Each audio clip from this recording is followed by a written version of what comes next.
현직 검찰총장이 1등을 한 이 진짜 신기루 같은 현상이 청와대와 여당 그리고 조국, 추미애 등이 만들어낸 일이 아니냐. 그리고 민주당을 위해서 특히 정권 재창출 위한다면 지금은 개과천선하고 문재인 정부가 끝나고 나면은 부동산 가격이 아마 떨어질 가능성이 아주 큽니다.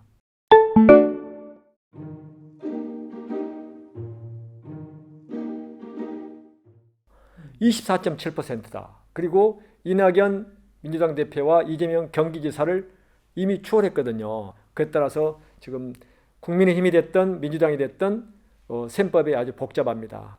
현직 검찰총장이 현 정부 내에서 야권의 후보로 뿐만이 아니라 모든 예비 주자들 가운데 대선 후보 선호도 조사에서 1등을 한 이 진짜 신기루 같은 현상이 청와대와 여당 그리고 조국, 추미애, 전현 법무장관 등이 만들어낸 일이 아니냐. 그리고 문재인 정부와 민주당에 대한 부정적인 여론, 반사 이익을 고스란히 갖다가 윤석열 현 검찰총장에게 바쳐버린 그런 지금 격입니다.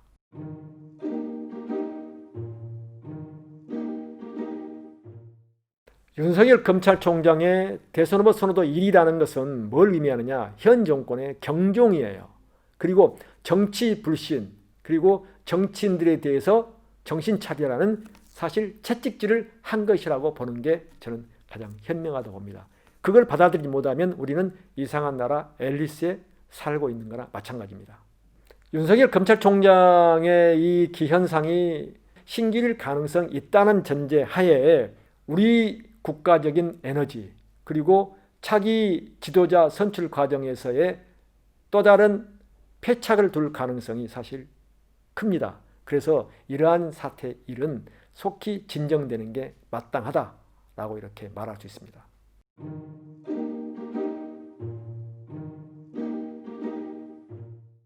사실 문재인 대통령이 풀어야 돼요. 이 문제의 발단이 뭐냐? 윤석열 검찰총장을 서울중앙지검으로 발탁하고 서울중앙지검장에서 검찰총장으로 승진시키고 그리고 모든 권한을 주고, 그런데 지금은 이러한 사태가 빚어졌다.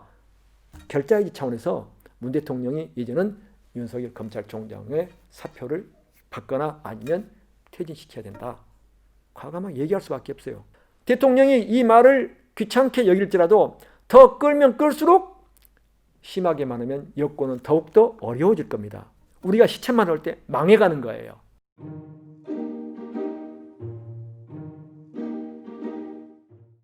우리나라 대통령제나 미국 대통령제나 사실 상당 부분 제왕적 대통령제예요. 무오류의 대통령이 되려고 해요.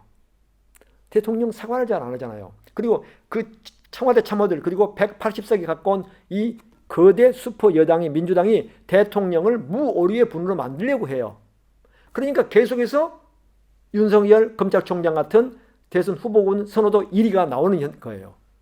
이걸 막으려면 대통령이 결단하는 길밖에 없어요. 그리고 민주당도 정신 차려야 됩니다. 진짜 정신 겸손해야 돼요. 그리고 방송에 출연해서 되지도 않는 얘기 그리고 팬덤 현상만 불러일으키는 이러한 의원들은 진짜 자숙을 해야 됩니다. 누구를 위해서? 자기들 위해서. 이런 고언을 충언을 드리면 또 빠돌이들은 손가락질하고 죽여라 그러거든요. 나라와 국가와 민족을 생각하고 본인들 위해서, 민주당을 위해서, 특히 정권 재창출 위한다면 진짜 지금은 개과천선하고 새로운 방향으로 나가야 될 그런 시점이라고 봐요.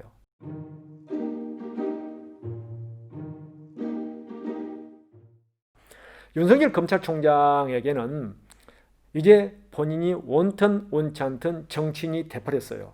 여론조사 기관이 저렇게 해서 띄워놓고 언론이 온통 관심을 집중하고 있는 이런 상황이면 본인 의사와 결코 관계없이 정책인 행보를 한다고 지적과 비판을 받을 수밖에 없는 만큼 검찰총장이 아니라 검찰의 정치와 정치 검찰총장이 돼버린 이런 상황을 직시하고 과연 대통령 선거 이런 부분에서 본인의 직접 멘트가 필요하지 않나. 아니할 말로 검찰총장 임기를 8월까지 계속 마치고 싶다면 나는 나가서도 정치하지 않는다라고 선언을 하든가, 그러면 아니면 진짜 정치를 하려면 나가서 하든가 이제는 양자택일을 해야 되는 순간이 다가왔다.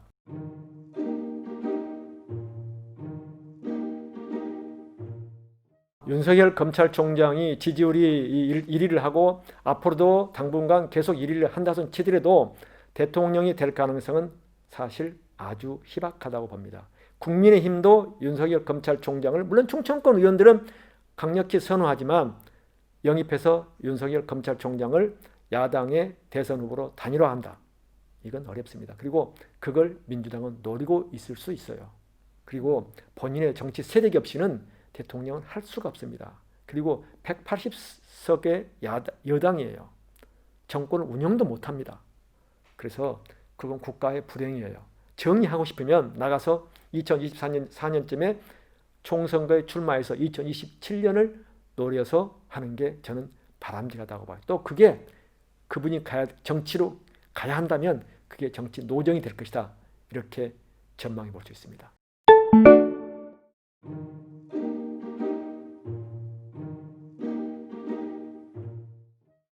그 경실련이 어제 서울의 아파트 값이 이명박 박근혜 정권의 9년 동안보다 지난 문재인 정권 3년 동안 4.5배가 올랐다라는 이런 통계를 발표를 했습니다. 공급이 문제다. 그리고 사실 가구 분할 이런 현상에 따른 전세 수요는 갈수록 증가하는데 주택이 따라가주지 못한다. 그리고 세대 분할이 되게 지금 많은 상황이에요. 그리고 1인 가구도 많고. 그래서 임대차 3법에 의해서 전월세 값도 사실 급등을 해가지고 이 문제가 어떻게 되면 이미 정치화가 돼버렸습니다. 거대당 민주당과 청와대 정부가 사실 임대차 3법을 지금 제정을 했지 않습니까? 그 이후부터 빚어진 현상이거든요. 선한 그 임차인들을 위한 선한 정책이 무지와 무능으로 인해서 지금 부작용이 아주 산더미처럼 쌓여가는 이런 현상입니다. 다시 말해서 문재인 정부의 부동산 정책은 갈 길을 잃었다. 갈 길을 잃을 때는 어떻게 해야 되느냐? 되돌아가서 처음 시작점에서 다시 시작을 하고 뭔가를 짚어봐야 되는데 계속 고집을 부리면서 거기에 따른 규제를 계속해서 강화하고 있는데 하면 할수록 더 스텝은 꼬일 수밖에 없어서 아마 내년 4월 서울시장 선거가 이 부동산 문제 때문에 집값과 전월세 이 문제 때문에 아마 상당히 곤혹스럽게 여당으로서는 선거를 치러야 되지 않을까 전망할 수가 있습니다.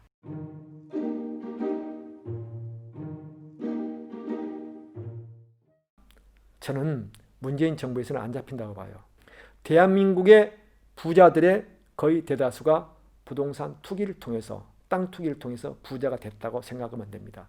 월급을 모아서 심하게 지금 동학개미 이 투자자들처럼 주식 투자를 통해서 연간 몇 년 동안에 뭐 몇억 번다? 그건 완전히 불가능한 얘기거든요. 오직 그 수단이 부동산. 그래서 30대, 40대 초반, 20대 후반까지도 영혼까지 끌어다가 아파트나 집을 사는 이 현상이 수그러들 것이다. 그리고 이미 심리전에서 사실 부동산이나 주식이나 이런 부분이 상당 부분 심리 게임인데 심리전에서 이미 정부는 져버렸어요.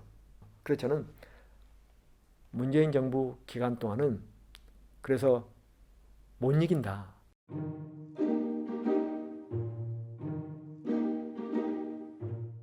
서울의 웬만한 지역의 아파트가 5억을 넘어서 이미 10억 이상을 다 달성을 했어요.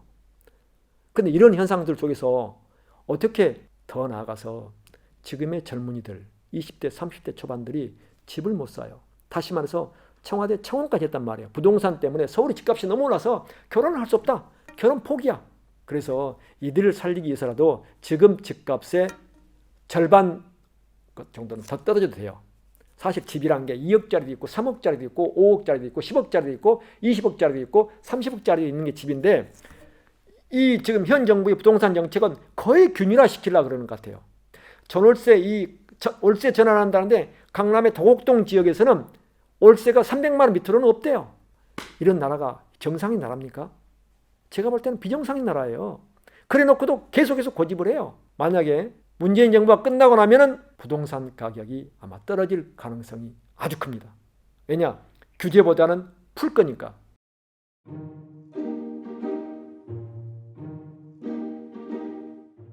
용산공원 미안하지만 3분의 1 또는 2분의 1을 신혼부부 특공을 위한 주택을 지어보세요. 그리고 학교를 건설하고 지어주고. 그런 것들이 정책 전환의 발산이거든.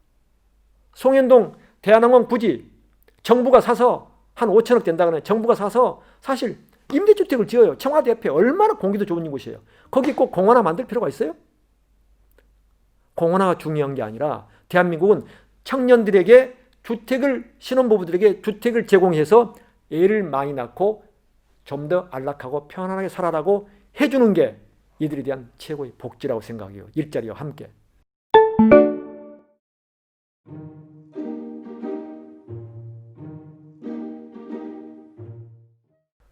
우리나라에 사실 조국 전 법무장관부터 시작된 이 윤석열 검찰총장과 추미애 법무장관과 정권과 이 대결 현상은 사실 어떻게 보면 별로 중요한 게 아니에요. 이건 일과성이에요. 가장 중요한 것은 대한민국 수도권을 중심으로 한 세종시와 충청도 중심으로 한 부동산 폭등 현상, 전월세 문제, 이에 못지않게 더 중요한 실업자 문제, 특히 청년 실업률. 지난 10월 실업자 수가 42만여 명이었어요. 그리고 특히 40대 실업률은 76.8%로 1998년 10월 IMF 사태 이후에 가장 높아요. 이런 현상은 뭘 말하느냐? 이미 대한민국은 만성적인 실업난 그리고 좋은 일자리를 찾기가 어려워지는 현상에 빠져들고 있다.